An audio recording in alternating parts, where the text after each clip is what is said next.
Hola, ¿qué tal, queridos amigos? Es un placer tener otra vez la oportunidad de compartir una corta reflexión sobre estos temas relacionados con el camino de Dios para salvarnos, con el plan de salvación, con la forma en que Dios eligió traernos la vida eterna a cada uno de nosotros.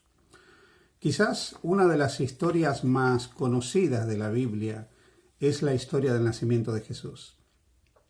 En todos los países de tradición cristiana, todos los años, de una forma o de otra, se recuerda el nacimiento de Jesús en el tiempo de la Natividad. Esa imagen bucólica de Jesús recién nacido en un pesebre o en una gruta, rodeado de los animales, con María, con José, la visita de los magos que traen esos presentes, el oro, el incienso, la mirra. Quizás esta imagen sea la imagen más difundida del cristianismo. Pero muchas veces lo que nosotros olvidamos es por qué Jesús realmente vino a este mundo. Y hemos estado diciendo que Jesús vino a hacer lo que el hombre no había podido hacer desde el jardín del Edén. El fracaso de Adán en el jardín del Edén fue contundente.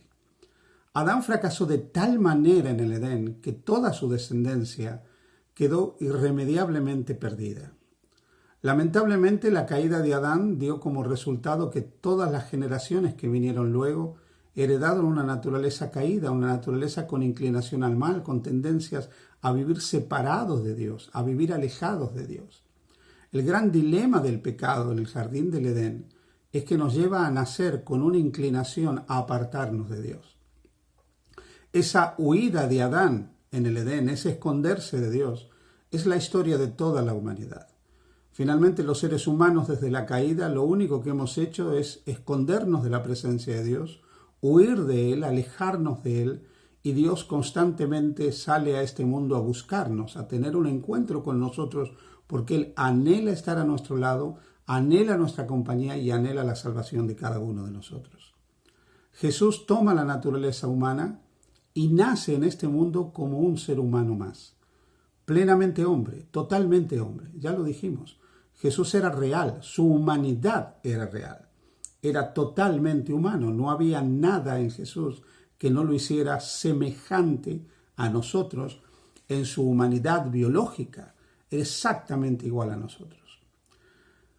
Cuando Pablo escribe la carta a los Gálatas, expresa en Gálatas capítulo 4, en el versículo 4, que Dios envió a su Hijo, nacido de mujer y nacido bajo la ley, para que redimiese a todos los que estaban bajo la ley.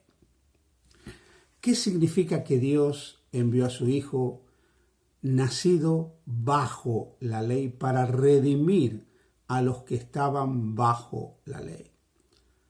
Primero, pensemos en qué significa estar bajo la ley. Estar bajo la ley significa estar bajo la condenación de la ley, porque la ley condena a aquel que de alguna manera incumple los preceptos de la ley. Vivir bajo la ley es vivir también bajo los requerimientos de la ley, vivir bajo la observancia de la ley. Por ejemplo, el pueblo de Israel estaba bajo la ley mosaica. Ellos tenían una cantidad de leyes que se aplicaban a ellos como nación, que tenían que ver con la forma de vida que ellos debían llevar como pueblo de Dios en la tierra, como una nación teocrática donde Dios era el rey. Es cierto que esas leyes se expresan en un marco y en un contexto definido, pero ese es un ejemplo. Israel vivía bajo la ley de Moisés. Nosotros, los cristianos, los que hemos aceptado a Jesús como Salvador, que somos el nuevo pueblo de Dios, el nuevo Israel de Dios, ya no estamos bajo la ley mosaica. No necesitamos hacer ofrendas de sacrificios ni ofrendas por el pecado. No necesitamos un sacerdote terrenal que haga ofrendas o sacrificios a favor nuestro. Tampoco un santuario terrenal específico donde se ofrezcan determinados ritos sacrificiales para nuestra salvación. El pueblo de Israel vivía bajo esa ley, pero también vivía en obediencia a la ley de los 10 mandamientos. En ese sentido, todos los cristianos, los que hemos aceptado a Jesús, seguimos bajo la ley desde la obediencia a los 10 mandamientos de Dios. Pero estar bajo la ley también decimos que es estar bajo la condenación de la ley. Así que, por causa del pecado, nosotros vivimos bajo la condenación de la ley, porque la ley nos condena al no vivir a la altura de los requerimientos de esa ley, al fallar en cumplir escrupulosamente esa ley. Jesús nació bajo la ley en cuanto que Él vino para satisfacer todas las demandas de la ley. O sea, Él toma la naturaleza humana para poder satisfacer las demandas de la ley, para obedecer la ley como Adán y no lo había hecho, como nadie de la posteridad lo había hecho, para obedecer la ley como tú no lo has hecho o como yo no lo hemos hecho. La triste realidad es que ni Adán ni su descendencia han obedecido la ley de manera correcta. Han obedecido la ley de manera impoluta, impecable, prístina. Toda nuestra obediencia está manchada. Pero Jesús vino para satisfacer las demandas de la ley, obedeciéndola impecablemente, obedeciendo la ley de una manera extraordinaria a favor del ser humano. Cuando se escribe el Evangelio de Mateo capítulo 3, el versículo 15, Jesús respondió en el momento que Juan le dice que él debía ser bautizado por Jesús. Jesús le dice, no conviene hacer esto, sino que conviene cumplir toda justicia. Otras versiones traducen cumplir las demandas de la ley. Así lo encontramos en la versión inglesa de Phillips, que recoge el significado de cumplir toda la justicia de Dios. Jesús, cuando está con Juan, y Juan le dice, yo necesito ser bautizado por ti. Pero Jesús le dice, no, Juan, hay que cumplir todas las demandas de la ley. Y yo he venido como súbdito de la ley. He venido a cumplir impecablemente todos los requerimientos de la ley. Por otra parte, en Mateo 5:17, Jesús expresó, no he venido para abrogar, abolir, invalidar la ley, sino para cumplir.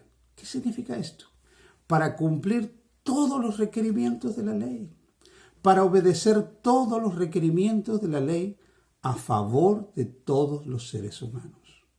De tal manera que la obediencia de Jesús a la ley ha sido vicaria, ha sido sustitutiva.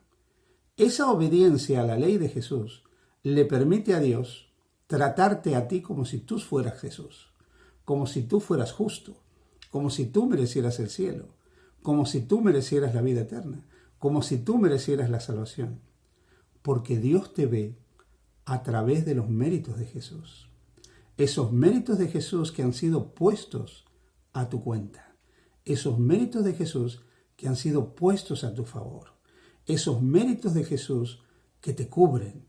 De tal manera que el manto de la obediencia impecable de Jesús, llamado el manto de la justicia de Cristo, cubre toda tu deformidad espiritual, toda mi deformidad espiritual, toda nuestra deformidad espiritual. No es que Dios se haga el tonto en cuanto a nuestros defectos. No es que Dios se haga el tonto en cuanto a nuestros pecados, sino que en el plan de salvación, Dios eligió una salida para salvar a los imperfectos, para salvar a los que no son impecables, para salvar a los caídos, para salvar a los que no son obedientes hasta la extrema perfección, para salvar finalmente a los que no somos justos y somos pecadores. Y en su plan de salvación Jesús ocupaba el lugar del hombre. En su obediencia perfecta Jesús ocupa el lugar de cada uno de nosotros. Y Dios nos ve a nosotros como si fuéramos santos, justos, buenos y con derecho al cielo, como ya hemos repetido en alguna otra ocasión. Cuando nosotros pensamos en esto, queridos amigos, debemos recordar por qué Jesús también estaba bajo la ley. ¿En qué sentido? Que Él se hizo súbdito de la ley también en la condenación de la ley. La ley lo condenó. Lo condenó porque todos los pecados de la humanidad se le imputaron. Todos los pecados de los seres humanos fueron puestos a la cuenta de Jesús. Se le acreditaron las faltas de toda la humanidad, desde Adán hasta el día de su segunda venida. Desde Adán en adelante. Cada falta, cada pecado, Cada horror cometido por la humanidad fue cargado sobre Jesús. Por imputación, Él fue hecho pecado por nosotros. De tal manera que Él estaba bajo la condenación de la ley, aunque nunca había pecado, aunque guardó impecablemente la ley, aceptó la condenación de la ley que tú y yo también tenemos, para poder librarnos a nosotros de la condenación de la ley. La obra de Jesús en la cruz para salvarnos, la vida de Jesús en la tierra para salvarnos, es suficiente para nuestra salvación. Cuando Pablo escribe la carta a los Colosenses, dice en el capítulo 1, versículo 19 y en el capítulo 2, versículo 9, que en él habita corporalmente la plenitud, y dice toda la plenitud de la divinidad. Y como expresa en Colosenses 2:10, vosotros estáis completos, plenos, poseídos de toda la plenitud, llenos de toda la plenitud del Señor.